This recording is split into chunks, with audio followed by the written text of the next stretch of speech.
Good morning everyone. मैं जानता हूँ अपनी लास्ट 3 डेज से क्लास नहीं हो पाई थी।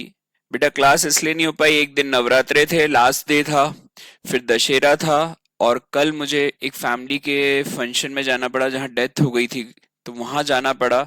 उस कारण तीनों दिन क्लास नहीं हो पाई। बट अपन इसकी रिकवरी कर लेंगे। आज अपन एक्स्ट्रा क्लास लेंगे, कल अपन एक्स्ट्रा क्लास लेंगे, और अपने टॉपिक्स अपन बराबर कर लेंगे। अब बेटा अपना एक टॉपिक अभी बाकी था, अपना mean median and mode complete हो चुका है। अब अपन को उसका relation between mean median and mode पढ़ना था, उनके ऑब्जर्वेशंस कैसी क्या हो सकती है उसके बारे में थोड़ा सा जानकारी ले लेते हैं और अपन आगे बढ़ते हैं। जैसे आपके पास अगर एक्स आई गिवन हो 2 4 6 8 10,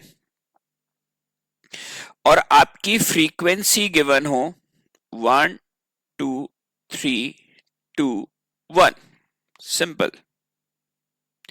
अब यहां पर एक बात ऑब्जर्वेशन वाली है। ऑब्जर्वेशन वाली क्या है यार? यहां पे क्या हो रहा है, फ्रीक्वेंसी एक इंटरवल से बढ़ते हुए जा रही है और घटते हुए जा रही है। अब बढ़ते और घटते हुए जा रही है तो इसको वर्ड यूज कर देते हैं वो सिमेट्रिक।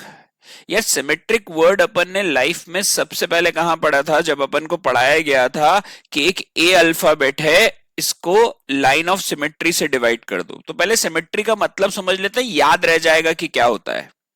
लाइन ऑफ सिमेट्री का मतलब है कि अगर मैंने बीच में से ये ए लाइन में से ए अल्फाबेट पे लाइन बनाई तो वो दोनों को इक्वल पार्ट में कर देगा, दोनों सेम हो जाएंगे। तो इसे कहते हैं सिमेट्री। क्या कहते हैं? सिमेट्री। पहले तो सिमेट्री वर्ड का मतलब समझते हैं, फिर अपन इसको आगे डिस्कस करेंगे। सिमेट्री मतलब अ लाइन ऑफ सिमेट्री बोलते थे ना टीचर्स की, यार इसकी बना दो। जैसे ओ शब्द की बोले तो ओ की लाइन ऑफ सिमेट्री तो डायमीटर से हो जाएगी, तो ये लाइन ऑफ सिमेट्री होती है। तो ये वर्ड हुआ सिमेट्री का मतलब। अब यही चीज इसने क्या बोला है कि यार इसकी जो फ्रीक्वेंसी है वो सिमेट्रिकल है। यार सिमेट्रिकल कैसे है, कैसे है, क्या है, बनाकर देखेंगे तो कॉन्फिडेंस आएगा।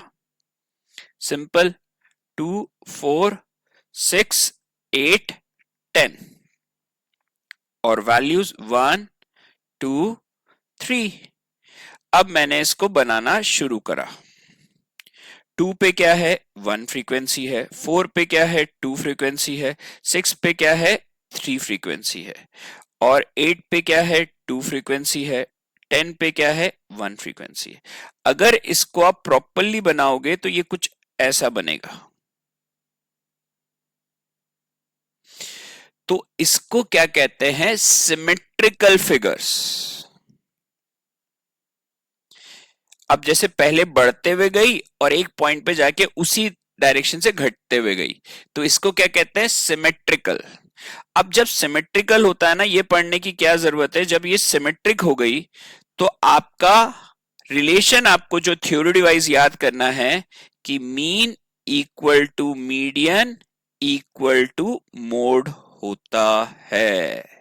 ये पढ़ने के लिए अपन ने ये फिगर पढ़ा। अब ये चीज मालूम इसको रिलेट कैसे करना है? सिर्फ आपको सेंट्रल टेंडेंसी में ये बात नहीं याद रखनी, आप जब प्रोबेबिलिटी पढ़ोगे उसमें नॉर्मल डिस्ट्रीब्यूशन पढ़ोगे उसमें भी ये सेम है। सेम प्रोबेबिलिटी का क्वेश्चन लास्ट अटेम्प्ट में आया था जो मैक्सिमम लोगों को डिफिकल्ट लगा, वो भी इसी से हो सकता है। उसमें भी बस ध्यान रखना है, अगर वो सिमेट्रिक है फ्रीक्वेंसी तो मीन मीडियन और मोड बराबर होते हैं। Simple, clear. अपन ने बनाकर देख लिया, याद रह जाएगा। अब मीन मीडियन और मोड इसमें बराबर होते हैं। अब बेटा इसमें मीडियन क्या रहेगा? अब सेंट्रल वैल्यू होती है, इसको सॉल्व भी नहीं करना पड़ता। सॉल्व क्यों नहीं करना पड़ता भैया? इसका अगर मीडियन निकालेंगे तो ऑब्वियस सी बात है, मीडियन निकालो मोड निकालो, क्या होगा? That would be 6। Colour change कर देते हैं, याद रह जाएगा, है ना। मोड सबसे सिंपल होता है, हाईएस्ट फ्रीक्वेंसी के सामने मोड, ये आ गया 6। तो मीन मीडियन मोड इसका सब क्या हो गया? आंसर क्या हो गया? 6। मतलब इसको सॉल्व भी नहीं करना। अगर आपकी ऑब्जर्वेशन सही है कि पहले वो बढ़ा और उसी हिसाब से वो घट गया तो इसको कहते हैं सिमेट्रिक। सिमेट्रिक में आपको थ्योरी वाइज ये याद होना चाहिए कि मीन मीडियन और मोड बराबर होते हैं। सीधे सीधे वैल्यू निकाली और आंसर निकाला। अब आप इसका मीन निकाल के देखो, मीडियन निकाल के देखो, मोड निकाल के देखो, फॉर अपनी सेफ्टी से कि हाँ यार हमको कॉन्फिडेंस है कि यही आएगा। ठीक है, अब इसी में जरा सा मैं चेंज करूंगा, उसे भी याद रखेंगे।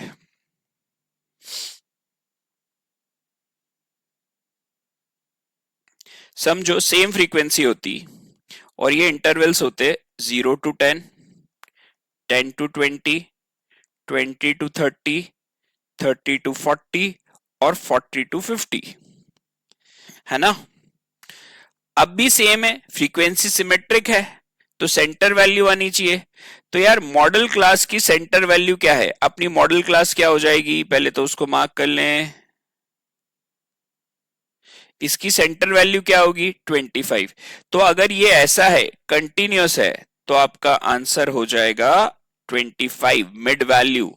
सॉल्व नहीं करते ऐसे क्वेश्चन को, ऑब्जर्वेशन देखी यार बढ़ रही है उसी हिसाब से घट रही है, ये सिमेट्रिक है तो मुझे आंसर पता है, मैं सॉल्व नहीं करूंगा। Mean equal to median equal to mode directly. मुझे लगता है ये पहला वाला सिमेट्रिक वाला एग्जांपल अच्छे से क्लियर हुआ होगा। अब अपन आगे बढ़ते हैं, कंडीशन चेंज भी तो होती है। अब चेंज वाली कंडीशन में क्या होता है, ठीक है, xi 2 4 6 8 10, fi 1 11 7 5 3, इसको और 2 कर देते हैं, डिक्रीज कर देते हैं। ठीक है, अब ये फ्रीक्वेंसी है, फिर से यार अपन फिगर बना के देखते हैं, उससे ज्यादा क्लियरिटी आती है। अब यही ऑब्वियस सी बात है, सिमेट्रिक नहीं है, एकदम से बढ़ गया एकदम से घट गया। तो इसमें क्या होता है, बनाओ, फिगर बनाने में बड़ा अच्छा रहेगा, हमेशा के लिए याद करने के लिए। ये ऐसा नहीं कि हमेशा अपन को बना के करना है, अपन को याद करने में ये हेल्प करता है बेटा, इसलिए करते हैं।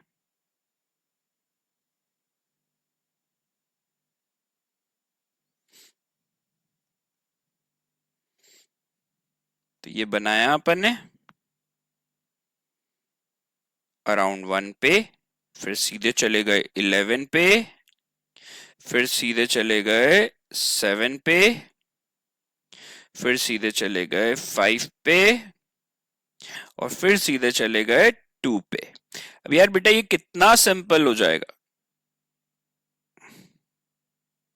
अब या तो पहले उड़ गया फिर घट गया।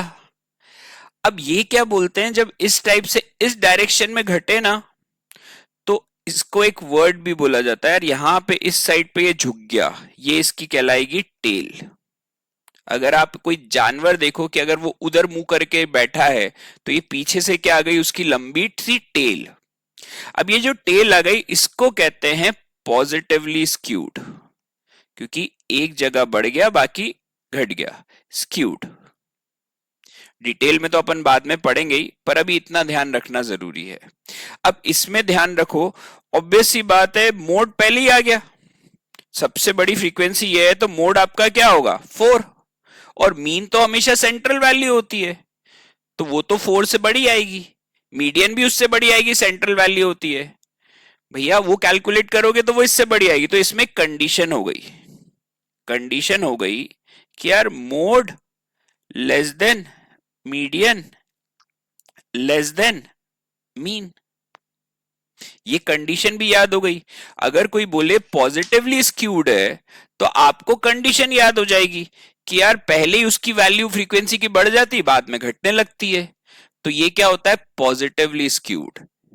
क्या होता है पॉजिटिव, और कंडीशन क्या याद रखनी है, mode less than median less than mean.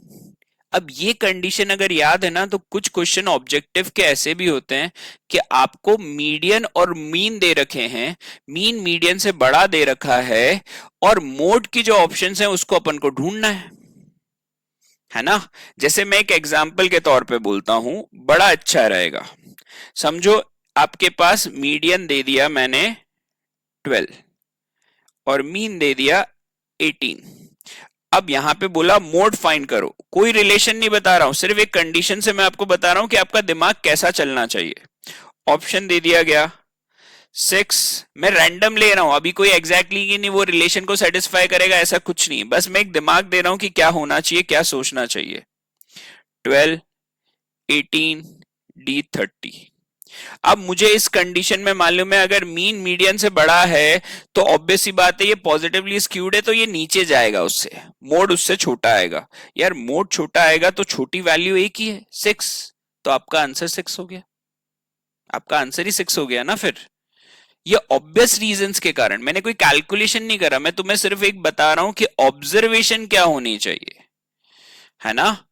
It is a positively skewed क्योंकि मीन क्या हो गया कि यार मीडियन से बड़ा हो गया। अब इसको बोलते हैं मॉडरेटली, ठीक है, मॉडरेटली सिमेट्रिकल, ठीक है। तो आपको ये जो ऑब्जर्वेशन है ना कि यार ये मोड जो होगा इस कंडीशन में मीडियन से छोटा होगा और वो मीन से छोटा होगा, तो ये कंडीशन याद से आप ऑब्जेक्टिव ओरली भी क्लिक कर सकते हो। ऑब्जर्वेशंस देखो कि कौन सी उससे छोटी होगी, अगर एक ही ऑब्जर्वेशन है तो क्लिक होगा, पर एक से ज्यादा है तो कैलकुलेट करना पड़ेगा बेटा।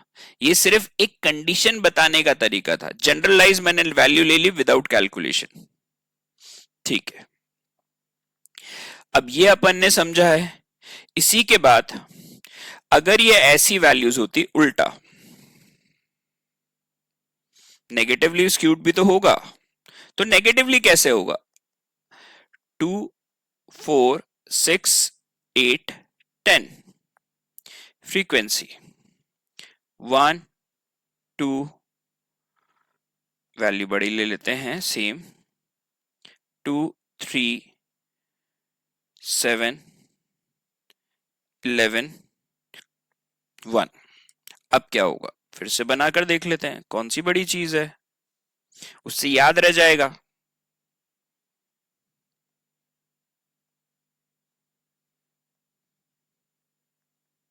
पहले वैल्यू वही 3 का ले लेते ना, स्केल सही रहेगी। 6, 9, 12, पहले ले ली वैल्यू 2, फिर ले ली 3, 3 तो पास हो गई, 5 ले लेते हैं, इसको चेंज कर देते हैं, थोड़ा सा फिगर सही दिखेगा आपको। फिर आ गई 7, फिर आ गई 11 और फिर आ गई 1 सीधे, तो ये क्या हो गया, अब ये इस डायरेक्शन में हो गया, ये इसकी टेल हो गई, उल्टे मुंह से बैठ गए। अब मालूम पड़ा उसी की बीवी गुस्सा हो गई, वो पलट के बैठ गई, तो ये क्या हो गया, बीवी गुस्सा मतलब नेगेटिव सिचुएशन, तो नेगेटिवली स्क्यूड, ठीक है। अब ये क्या हो गया, नेगेटिवली स्क्यूड, यहां पर इसकी ये टेल आ गई, बढ़ते जा रही है। अब इसके इसमें कंडीशन क्या हो जाती है, उल्टी हो जाती है, इसका मोड तो यहां आ जाएगा, बड़ी वैल्यू, तो यहां क्या हो जाएगा, mean less than median less than mode, तो ये होता है नेगेटिवली स्क्यूड। अब पॉजिटिव और नेगेटिव सिचुएशन की अपन ने कंडीशन पढ़ ली, ठीक है। अब जब ये मॉडरेटली और नेगेटिवली है ये स्क्यूड होता है ना, तो इनमें कैलकुलेशन वाइज रिलेशन भी होता है। अब इसमें क्या रिलेशन होता है ये मुझे लगता है सबको समझ में आ गया होगा पिछला इतना डिस्कशन के बाद। अपना एक कंडीशन होती है जो अपन को याद होनी चाहिए, mode equal to 3 median minus 2 mean, ये कंडीशन सबको रटी रटाई होनी चाहिए, डायरेक्टली भी कई बार ये रिलेशन पूछा गया है, ठीक है। अब इसी में एक रिलेशन और बना दिया गया,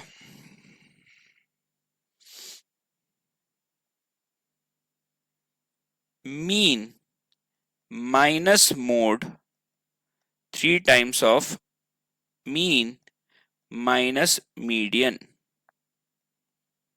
सेम ही है दोनों, दोनों सेम है, पर कई बार डायरेक्टली ऐसा भी पूछ लेते हैं, इसलिए ये भी याद होना चाहिए। सेम बात है, बेवकूफ बनाने वाली बात है। मैं क्यों बोल रहा हूं सेम है, इसको सॉल्व करके देखते हैं, फॉर अ सेफ्टी से एक याद रह जाए, याद करने में आसानी होती है, देख लो तो, बाकी कुछ नहीं है। Mean minus mode equal to 3 mean minus 3 median. तो ये हो जाएगा आपका 3 मीडियन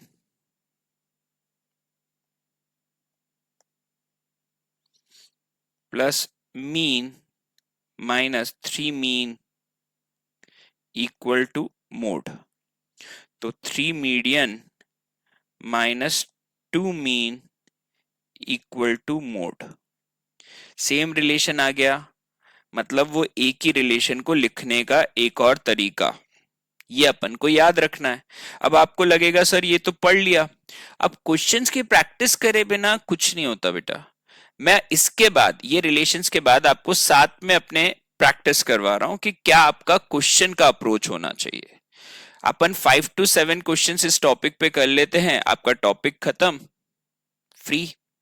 ठीक है, तो मैंने कुछ क्वेश्चंस निकाल के रखे हुए हैं, वो आपको मैं करवा देता हूं कि ऑब्जेक्टिव में कैसे कैसे क्या क्या पूछे जाते हैं।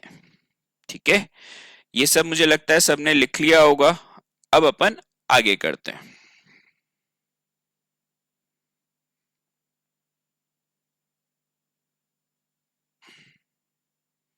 पहला क्वेश्चन, जो मैं बोलूं पढ़ते हुए चलना बेटा। हाँ, पहला ही रिलेशन का क्वेश्चन, 10th वाला। मोड दे रखा है 2.13 और मीन दे रखा है 3.57, फाइंड द मीडियन। तो यार ये क्या हो जाएगा, 2.13 और 3 मीडियन माइनस 2 इंटू मीन 3.57। फिर से रिलेशन लिख देता हूं अगर कोई भूल गया हो इतनी देर में। 3 मीडियन माइनस 2 मीन। अब यार ऑब्वियस सी बात है, आपके पास कैलसी रहता है, अप्लाई करना है और आंसर निकालना है। तो कैसे करेंगे, मैं भी कर लेता हूं, अच्छा रहेगा, आप लोग तो रिप्लाई दे ही दोगे। 2 into 3.57 plus 2.13 equal to divide by 3, 3.09, A option. कैसे करा कैलकुलेटर पे, अगर कैलकुलेटर में आज भी कोई गलती करता है तो लिख लो, मैंने पूरा कैलकुलेटर पे ही करा है। डिवाइड बाय 3 इक्वल टू 3.09, खत्म। सिंपल डायरेक्ट क्वेश्चन, कोई लॉजिक नहीं, कोई डिफिकल्टी नहीं अगर रिलेशन याद है तो। ठीक है, फिर अपन आ जाते हैं नेक्स्ट क्वेश्चन पे, 17th वाले पे। हाँ, ये थोड़ा लॉजिकल है, ये वाले क्वेश्चन को ध्यान से पढ़ना, ये इंपॉर्टेंट है। If the difference between mean and mode is 63, the difference between mean and median will be। अब यार मीन एंड मीडियन ये वाला देखो, जब भी डिफरेंस लिख दिया जाए ना, तो हमेशा कोशिश करो कि सेकंड वाला आपको याद आ जाए। मैं क्यों बोल रहा हूं, सेकंड वाले में अपन ने क्या करा था, मीन माइनस मोड का डिफरेंस ही था वो, 3 times of mean minus median. अब यार इसका डिफरेंस ही आपको गिवन है, एक स्टेप का आंसर अगर याद हो जाए तो 63 equal to 3 mean minus median. तो ये हो गया 21 mean minus median. Directly 63 divide by 3 कर दिया, आंसर आ गया, हो गया। बट ये डिफरेंस वाली बात को हाईलाइट कर लो, तो ये रिलेशन काम आया। बस ये याद होना चाहिए जो पढ़ा, 1 सेकंड लगेगा बेटा। चलो एक और कर लेते हैं, थोड़ा सा कॉन्फिडेंस बढ़ेगा, जरूरी है उसकी कि है ना कैसे करना है। अब mode of the data is 18 and the mean is 24, the median is, simple है, अपने पास रिलेशन गिवन है, तो यहां पे क्या हो जाएगा, mode equal to 3 median minus 2 mean. मैं रिलेशन बार बार लिख रहा हूं कि रट जाना चाहिए। 3 मीडियन माइनस 2 इंटू 24। तो कैलकुलेटर पे क्या करोगे वो भी आता है, तो यहां पे हो जाएगा 2 into 24 plus 18 divide by 3 equal to, answer is 22। ठीक है, सिर्फ रिलेशन याद होना चाहिए। मैं इतनी प्रैक्टिस इसीलिए करा रहा हूं कि कोई भी अब भूल नहीं पाए इसको। 25 के बाद एक और है 41, फिर अपन आगे एक इंपॉर्टेंट क्वेश्चन पे चले जाएंगे। बस 5 मिनट में मुझे लगता है सारे क्वेश्चंस भी आपकी प्रैक्टिस हो जाएगी कैसे करना चाहिए। मीन ऑफ द डाटा दे रखा है, मोड दे रखा है, आप खुद कर सकते हो प्रैक्टिस में। मैं आपको यूं भी शीट दे दूंगा। ये भी इजी था। हाँ, ये पढ़ के बताओ which of the following is correct. Formula याद होना चाहिए, बताओ कौन सा सही है इसमें।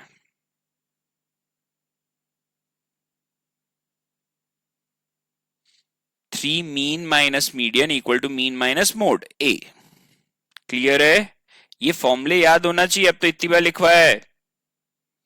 ठीक है, ये कौन सा हो गया अपना 56। एक और है, हाँ, for a moderately skewed which of the following relation holds. ये भी फिर वही है, ये सब एग्जाम में आया हुआ है। Mean minus median, mean minus mode equal to 3 times of mean minus median. खत्म, डायरेक्ट है, रिलेशन याद करवाने की है। हाँ, ये थोड़ा इंपॉर्टेंट है इसलिए ये पढ़ के बताओ। इसमें अपन वो लॉजिक यूज करेंगे, देखते हैं आप लोगों में से कितने जन ने डायरेक्टली यूज कर पाते हो। इन अ मॉडरेट स्क्यूड, स्क्यूड लिखना था, मॉडरेटली स्क्यूड, ये स्पेलिंग गलत हो गई है, ध्यान रखना।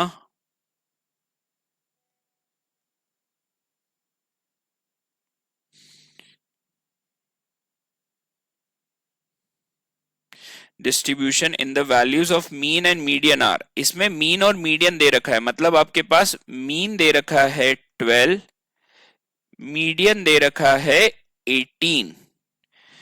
यार अब बताओ मोड क्या होगा। मुझे फॉर्मूला लगाया हुआ नहीं चाहिए, ओरली आंसर चाहिए। ऑब्वियस सी बात है, उन्होंने लिख दिया है कि वो स्क्यूड है, ऑब्वियस सी बात है कि वो ऐसा जाएगा कि यार यूं बढ़ता हुआ यूं घटता हुआ। इसमें हमेशा क्या रहता है, mean is less than median less than mode.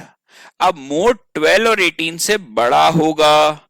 अब यार 12 और 18 से बड़ा तो एक ही ऑब्जर्वेशन है 30, तो सॉल्व क्यों करेंगे और इसको कैलकुलेट भी करेंगे अपन, क्यों छोड़ें भैया।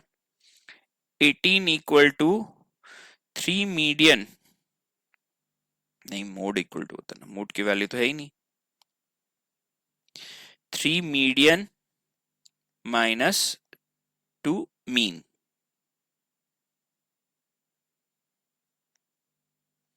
ये आपका हो गया 54 माइनस 24।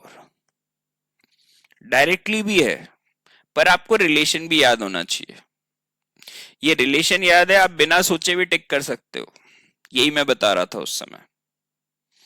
ये ऐसे क्वेश्चन में अप्लाई हो जाता है, यहां पे प्रैक्टिकली अप्लाई कर लिया अपन ने। ठीक है, अब आपके ये सारे क्वेश्चंस प्रैक्टिस में हो गए। ये शीट मैं आपको यूं भी ग्रुप पे प्रोवाइड करवाऊंगा, फिर भी इसको अब पर्सनली किसी को अभी चाहिए हो तो मेरे नंबर पे एक व्हाट्सएप कर देना, मैं आपको शीट प्रोवाइड करा दूंगा, उससे आपकी प्रैक्टिस भी हो जाएगी।